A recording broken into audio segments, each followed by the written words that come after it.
Pagi hari ini saya akan berbicara sedikit mengenai panggilan untuk saling mengasihi. Dan kita di bulan ini, berakhir di hari ini, kita berbicara mengenai calling atau panggilan.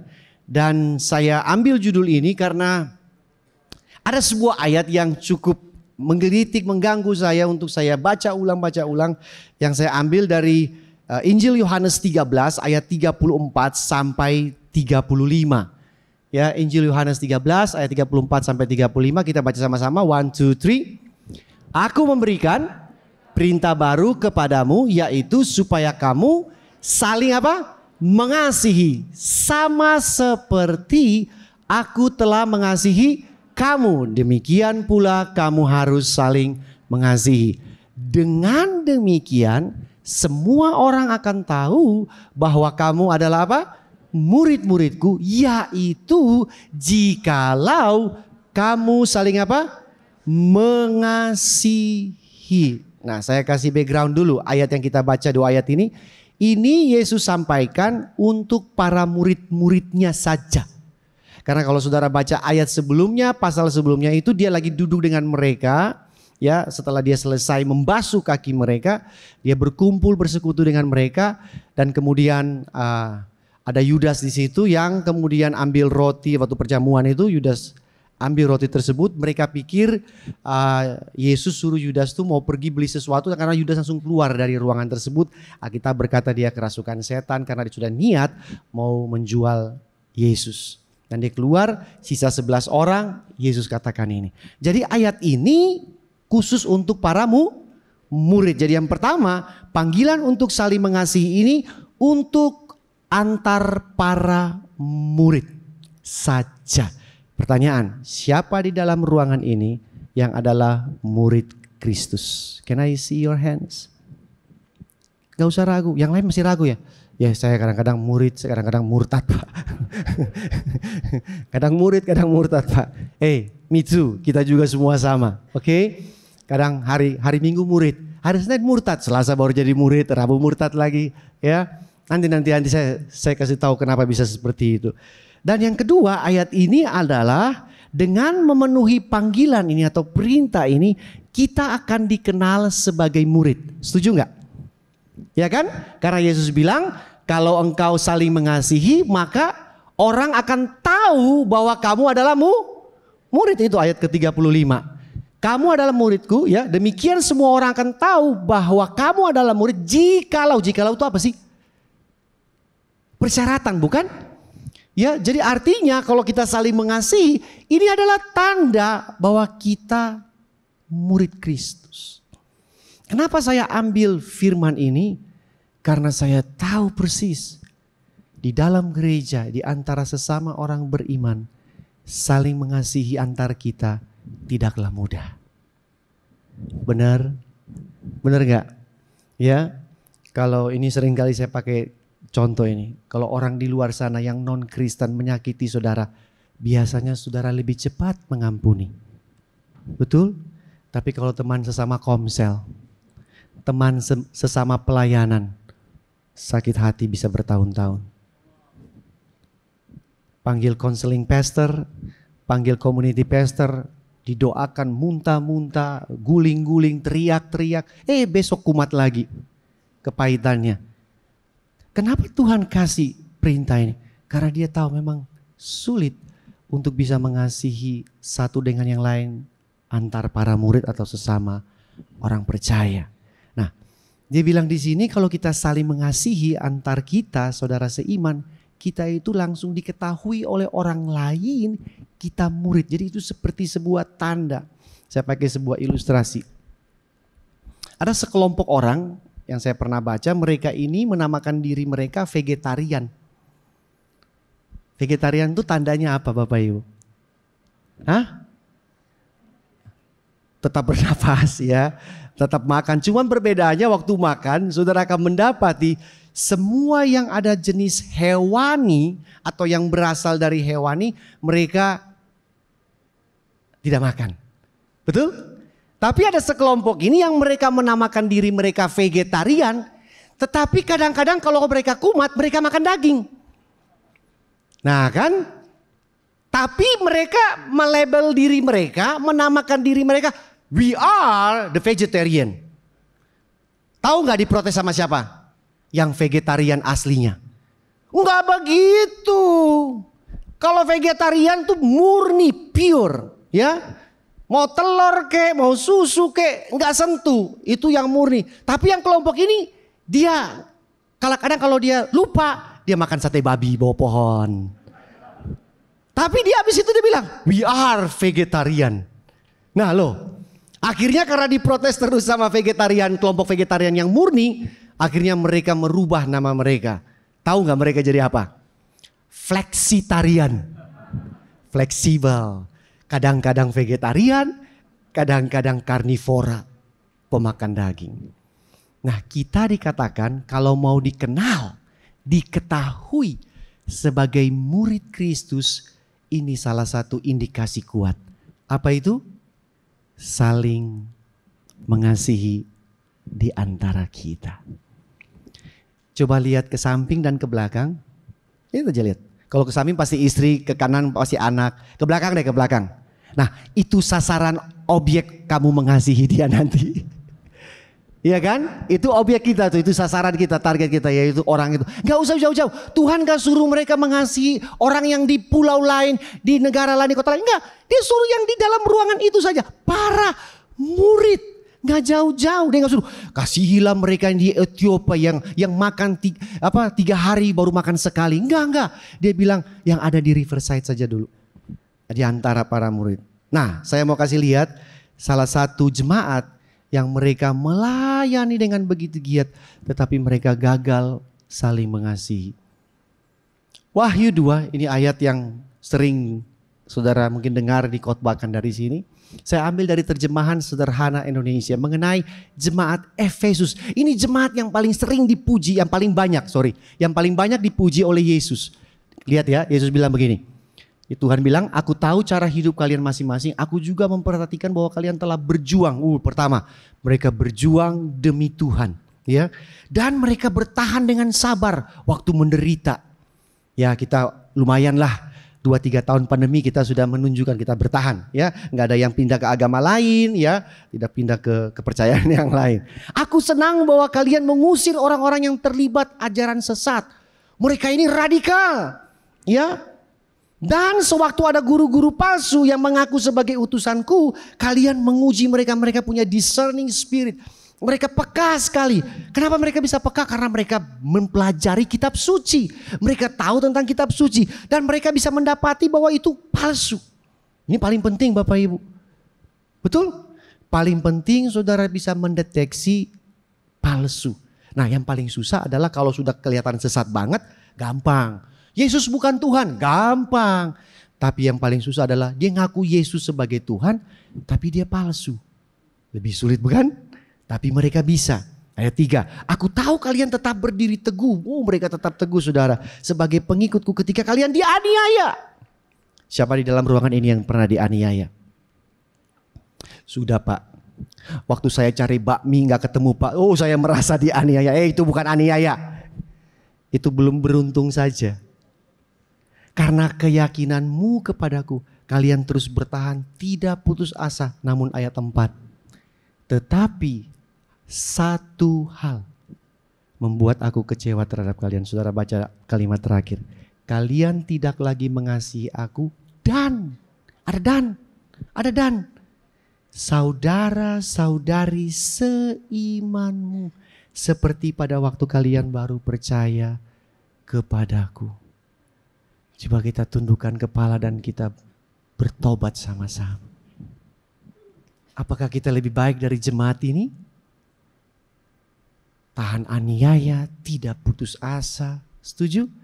Kita baru diputus pasar aja langsung ngambek gak mau ke gereja. Ini aniaya Bapak Ibu. Tapi mereka dikatain Tuhan kecewa. Karena kenapa? Mereka tidak saling mengasihi. Perhatikan baik di depan Bapak Ibu. Efesus melakukan banyak pelayanan. Banyak rekor dan prestasi. Tetapi cuma satu hal yang Tuhan kasih komen di sana. Apa itu? Mengasihi. Setuju? Dan dari sini saya bisa menyimpulkan mengasihi mendahului pelayanan. Betul nggak? Saudara bisa melayani di Komsel, jadi ketua Komsel, tim tim konsumsi. Pokoknya kalau sampai Komsel ini masuk lapar pulang kenyang, ya kan? Masuk sedih pulang happy. Ya, boleh saja saudara melayani di gereja. Semua departemen dia daftar. Ya, dari mulai tim Asher, habis tim Asher selesai dia tiba-tiba muncul jadi singer. Ya, dari singer dia sikut yang worship leader, dia ganti jadi worship leader. Terus waktu pengkhotbah naik dia juga jadi pengkhotbah. Bisa saja dia melakukan begitu banyak prestasi pelayanan. Tetapi jemaat Efesus sudah jadi contoh bahwa mengasihi harus mendahului pelayanan. Buktinya mereka begitu melayani, tapi mereka miss the important point. Apa itu? Saling mengasihi. Kita bisa sukses dalam pelayanan, tapi kita gagal di dalam mengasihi Tuhan dan saudara seiman. Ada amin di rumah Tuhan? Ada amin di rumah Tuhan? Kita bisa sukses dalam pelayanan. Bisa dapat volunteers appreciation night. Ya, dapat hadiah. Asyir terfavorit. Ya, tetapi hati-hati. Kita bisa gagal di dalam saling mengasihi. Nah, saya kasih ayat ini kembali. Saudara perhatikan ayat yang tadi kita baca di awal. Aku memberikan perintah apa yang baru. Saya cari-cari. Perintah baru berarti ada perintah lama. Benar gak sih? Kalau dia bilang perintah baru berarti ada perintah lama. Kalau gak ada perintah lama, Tuhan pasti bilang gini, aku berikan perintah. Selesai. Tapi kenapa dia ada bilang baru? Berarti ada yang sebelumnya. Setuju? Nah, tadi katekismus yang pertanyaan ke-7, kasihilah sesamamu manusia seperti dirimu sendiri. Saudara perhatikan, beda gak sama yang perintah baru ini? Hukum terutama yang kedua bilang kasihilah sesama manusia seperti dirimu. Jadi kita mengasihi sesama. Sesama ini siapa? Oh, tukang bakso, tukang ojek. Itu kan sesama, betul kan? Guru di sekolah, ya kan, tukang parkir, tetangga sebelah rumah, jemaat gereja lain, kepercayaan yang lain, itu sesama. Oke? Seperti apa patokannya? Seperti mengasihi diri sendiri. Tetapi saudara lihat, waktu Tuhan panggil kita sebagai murid untuk saling mengasihi di antara kita, standarnya bukan diri sendiri. Standarnya adalah seperti Kristus mengasihi kita. Betul nggak? Betul nggak? Sama seperti apa? Aku telah mengasihi kamu. Jadi yang pertama, patokannya itu bukan seperti kita mengasihi diri sendiri. Tapi patokannya adalah sama seperti Kristus telah mengasihi kita. Jadi yang mendorong kita untuk bisa mengasihi sesama saudara seiman kita yang di sekitar kita bukan berdasarkan apa yang dibuat oleh orang itu kepada kita baru kita mengasihi. Benar gak? Halo jemaat. Ya? Nih. Biasa itu yang terjadi kalau di antara jemaat tuh gini. Ibu itu baik. Dia udah kasih saya makanan loh kemarin. Minggu depan aku mesti bawa makanan. Kalau enggak enak. Gak enak. Dibilang pelit. Ayo siapin. Nah, saudara berbuat kasih, saling mengasihi. Tetapi karena sudah diberikan terlebih dahulu oleh jemaat yang lain. Standarnya patokannya bukan apa yang orang lain buat untuk kita baru kita saling mengasihi. Tetapi patokannya adalah apa yang Yesus Kristus telah buat untuk kita. Betul? Kita seringkali saling mengasihi masih pakai standar dia sudah buat apa untuk kita. Oh dia kemarin bukain pintu loh buat saya waktu mau masuk gereja. Dia baik banget makanya saya mengasihi dia. Bukan. Ini pakai patokannya Kristus telah mengasihi saya. Yang kedua, kata sama seperti Kristus telah mengasihi saya. Artinya kita harus mengalami terlebih dahulu Bagaimana Kristus telah mengasihi saya. Baru saya bisa mengasihi orang percaya atau sesama saudara seiman yang lain. Benar gak sih?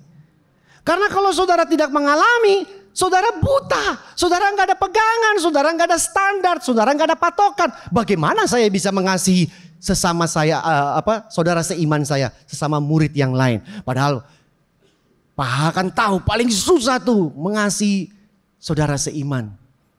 Kan kita berharap dia sudah tahu kebenaran, jangan buat begitu dong. Iya kan? Harus sopan dong, harus tahu etika dong. Tapi mulutnya Pak, aduh minta ampun Pak. Dan Tuhan suruh kita mengasihi orang yang seperti itu. Sama seperti dia telah mengasihi kita. Jadi yang kedua, poin yang penting. Saudara dan saya harus mengalami terlebih dahulu bagaimana Kristus telah mengasihi kita. Kalau enggak, percayalah, you failed, we failed, kita gagal. Betul? Karena kita tidak punya landasan, kita tidak punya dasar bagaimana kita mengasihi saudara seiman. 1 Yohanes 4 ayat 8 bilang begini. Barang siapa tidak mengasihi, ia tidak mengenal Allah. Sebab Allah adalah apa? Kasih. Nah dia bilang begini, barang siapa tidak mengasihi, ia tidak mengenal Allah. Kata mengenal di sini itu bukan kenal gini. Halo, namanya siapa? Oh Albert, saya Henry, kerja di mana? Oh saya di Riverside. Itu bukan mengenal seperti itu, ini perkenalan. Tetapi arti dari kata mengenal ini adalah memahami dan mengalami. Karena Tuhan bukanlah sebuah buku. Dia bukan sebuah naskah. Dia bukan sebuah informasi. Dia bukan sebuah kitab. Dia bukan sebuah teks. Dia adalah pribadi. Saudara harus mengalami. Ada amin di rumah Tuhan. Dia bukan sebuah doktrin. Tapi dia adalah pribadi. Makanya harus dimulai dari mengalami. Karena kita tidak bisa mengasihi karena kita tidak mengalami kasih Tuhan. Dan dia disebut kasih. Allah adalah kasih. Bukan Allah punya kasih. Setuju? Bukan Allah memiliki kasih. Allah adalah kasih. Kasih Allah yang seperti apa buat kita? Yang dikatakan di sini, yang Efesus 3 ayat 18 bilang yang lebar. Kasihnya yang panjang, yang tinggi, yang dalam. Bulan Februari masih bulan Valentine. Ayat Valentine. Ini saya baca-baca ternyata pasal ini 1 Korintus 13 adalah pasal yang paling sukar untuk dipahami. Kelihatannya gampang, kasih adalah kasih tidak sombong, kasih murah hati. Ternyata pasal ini susah saudara. Dan di salah satu bagian dari pasal 13 1 Korintus ini ayat 8 dia bilang begini. Kasih tidak berkesudahan. Nubuat akan berakhir, bahasa roh akan berhenti, pengetahuan akan lenyap. Nah ini pendeta-pendeta yang tidak suka atau yang tidak cocok dengan bahasa roh dipakai hati ini. Hey, stop bahasa roh. Bahasa roh akan stop, berakhir. Ya. Nubuat buat apa? Nubuat berakhir, berhenti. Pengetahuan juga akan lenyap. Yang tinggal tetap kasih tak berkesudahan. Pertanyaan, kenapa kasih tak berkesudahan? Kenapa kasihnya tak berkesudahan? Apa arti tak berkesudahan di sini? Bahasa aslinya tak berkesudahan di sini mempunyai pengertian tidak pernah gagal, tidak pernah berhenti. Bapak Ibu pernah mati air nggak di rumah? Ya, apalagi kalau udah di toilet saudara sudah, mau cepat-cepat nih kebaktian. Begitu buka keran, mati airnya. Mau pakai apa sekarang coba? Aqua, ya kan? Galon cepat. Sumber mata air aja bisa mati, bisa kering saudara. Tapi dibilang di sini kasih itu tidak berkesudahan, tidak pernah gagal dan tidak pernah berhenti. Mengapa bisa demikian? Balik lagi, karena Allah adalah kasih. Kasih bukan sesuatu. Kasih adalah sebuah pribadi. Kenapa tak berkesudahan kasih itu? Karena Allah adalah kasih dan Allah kekal. Setuju? Dia kekal dan dia adalah kasih, makanya tidak habis-habis. Tidak stop-stop. Benar gak sih Bapak Ibu? Setuju? Dia gak akan habis, dia gak akan berkesudahan. Makanya Ratapan 3 bilang bagaimana? Tak habis-habisnya rahmatnya dan kasih setianya buat kita. Mazmur 139. Raja Daud pernah memberikan ekspresi bagaimana Tuhan itu mengasihi dia. Kira-kira ayatnya bilang begini. Kalau dia lihat pikiran Tuhan yang mengasihi Daud ini, Raja Daud, itu seperti banyaknya seperti pasir di pantai. Jadi pikiran Tuhan terhadap saudara, mengasihi saudara, itu banyaknya pikiran Tuhan itu seperti pasir di pantai. Dan ada seorang saintis, dia iseng-iseng hitung 1 kubik pasir di pantai itu jumlahnya berapa? Saudara tahu nggak berapa 1 kubik? 1 kubik itu kan berarti 1 meter kali 1 meter kali 1 meter ya. Itu dia hitung, ini orang kerajinan gak ada kerjaan nih. Hitung butirnya pasir itu. Dia dapat jumlahnya. Perkiraan sekitar 500 juta sampai 1 miliar 1 kubik. Itu jumlah butir pasir ada 500 juta sampai 1 miliar. Itu baru 1 kubik Bapak Ibu. Bali ada berapa pantai? Halo, Rock Riverside. Hah? Pantai Canggu. Ada yang di Kuta sana, ya. Ada yang di Amet. Itu baru Bali. Belum Hawaii. Belum Maldives. Belum di Australia yang di Amerika. Pikiran Tuhan begitu besar dan begitu luar biasa kasihnya buat kita. Makanya dibilang tidak berkesudahan. Karena kasihnya kekal. Dia tidak mungkin berhenti mengasihi saudara. Dia tidak mungkin tidak mengasihi saudara. Dan dia tidak pernah gagal mengasihi saudara. Amin Riverside. Karena kenapa? Kasihnya konstan. Kasihnya stabil. Kasihnya tetap. Manusia punya kasih seperti harga saham. Kadang-kadang naik, kayak harga cabai di pasar gitu kan. Kadang-kadang bisa anjlok seanjlok-anjloknya. Kalau ada uang, abang disayang. Kalau tidak ada uang, abang kau kutendang. Kan naik turun dia punya kasih bukan? Tapi kasih Tuhan konstan, stabil, tetap, tidak pernah berhenti. Karena dia adalah kasih dan dia kekal. Mari kita nonton video berikut ini. Loh, pada ketawa. Ya, ini tim saya yang kemarin mengikut kita sama-sama ibadah di KRC, ya. Mereka udah tahu. Guys, jangan kasih tahu jemaat ya, biar mereka sendiri. Oke, mari kita lihat.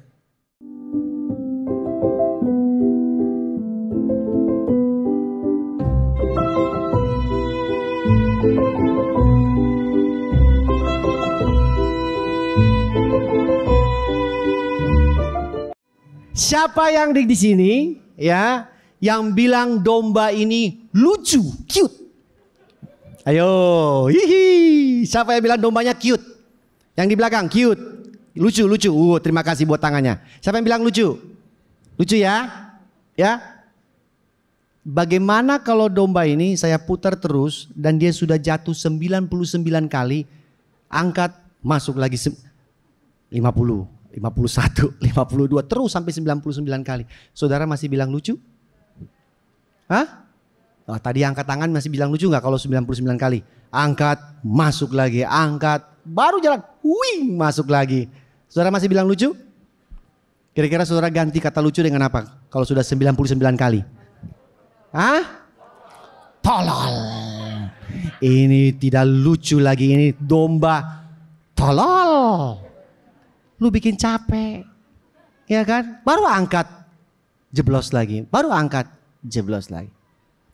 Alkitab berkata, Tuhan adalah gembala, siapa dombanya? Suaranya masih kecil. Siapa domba di sini?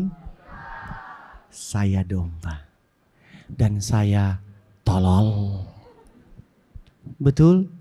Baru diangkat, jeblos lagi. Baru diangkat, masuk lagi. Tahukah Bapak Ibu, kasih Tuhan seperti itu buat kita. Apakah dia akan berhenti mengangkat kita? Enggak. Dia akan angkat kita terus. Masuk lagi, diangkat lagi. Dimasuk lagi, diangkat lagi. Karena kasihnya tak berkesudahan. Oh kalau gitu enak Pak. Tuhan akan angkat-angkat kita terus dong. Kan kasihnya tak berkesudahan. Betul. Tapi saya mau kasih tahu Bapak Ibu. Udah gak lucu. Setuju? Udah gak lucu. If you keep doing it, udah gak lucu. Itu namanya tolol. Tapi saudara perhatikan, kasihnya yang seperti ini yang dia lakukan dalam kehidupan kita. Kita janji sama dia, aku gak mau buat dosa lagi. Aku mau taat, aku mau mengasihi Tuhan. Baru keluar pintu kamar, jeblos lagi. Iya kan? Besok buat lagi. Terus begitu dan dia mengasihi kita begitu rupa. Ayat yang tadi bilang bagaimana? Kasihilah, kamu saling mengasihi sama seperti apa? Aku mengasihi kamu. Seperti ini saudara. Kenapa saya pakai video ini? Supaya saudara bisa memahami dan mungkin saudara bisa mengalami bahwa kasih Tuhan itu besar, besar buat saudara. Dan dia minta kita saling mengasihi antara saudara seiman seperti kasihnya kepada kita di sini. Pertanyaan, apakah itu mungkin? Halo, mungkin gak? Saya langsung bilang, nggak mungkin. Betul? Siapa yang tahan Pak? Begini masuk lagi, jemaatnya gosipin saya ampuni. Besok lagi dia gosipin lagi, saya ampuni lagi. Saya ngasih dia terus Pak. Tapi Tuhan suruh kita buat seperti ini. Ayat yang terakhir, kita baca sama-sama. Solusinya, jalan keluarnya ada di Galatia 2 ayat 20. Baca sama-sama, 1, 2, 3. Namun aku hidup, tetapi bukan lagi aku sendiri yang hidup, melainkan Kristus yang hidup di dalam aku. Dan hidupku yang kuhidupi sekarang di dalam daging adalah hidup oleh iman dalam Anak Allah yang telah mengasihi aku dan menyerahkan dirinya. Memang tidak mungkin saudara, sulit. Tetapi Rasul Paulus bilang, satu-satunya jalan adalah karena Kristus hidup di dalam kita. Setuju? Siapa dia Kristus itu? Yang tadi, kasihnya tak berkesudahan, tak habis-habisnya, tak henti-hentinya, gak pernah macet, gak pernah mandek, gak pernah stop. Kasih yang seperti itu ada di dalam kita waktu kita datang buat Kristus dan kita beriman. Sekali lagi ada kata iman. Berarti ini murid saudara. Karena kalau orang belum jadi murid gak mungkin punya iman. Ini buat orang yang sudah percaya, yang sudah kenal, yang sudah mengalami Tuhan. Dengan iman kepada Anak Allah yang telah mengasihi kita. Dia ada di dalam setiap diri saudara. Dan dia Kristus itu yang memampukan saudara untuk bisa mengasihi saudara seiman yang lain. Walaupun mereka domba yang nakal. Tapi saya bisa. Kenapa? Karena saya juga nakal. Dia tolol, saya juga tolol. Sama. Tetapi karena kasih Kristus ada di dalam saya mampu mengasihi dia. Baca sama-sama untuk sebagai penutup khotbah ini. 1, 2, 3. Kita dikasihi karena Yesus mati buat kita. Kita mengasihi karena Yesus hidup di dalam kita. Tanpa Yesus kita gak akan mampu. Setuju? Ya, lihat mukanya aja sudah sebel banget Pak. Boro-boro mau mengasihi. Mukanya aja udah nek. Betul? Tapi karena Yesus hidup di dalam saudara, kita dimampukan untuk mengasihi. Ada amin Riverside? Terima kasih sudah mendengarkan saya pagi hari ini. Tuhan memberkati setiap hati saudara.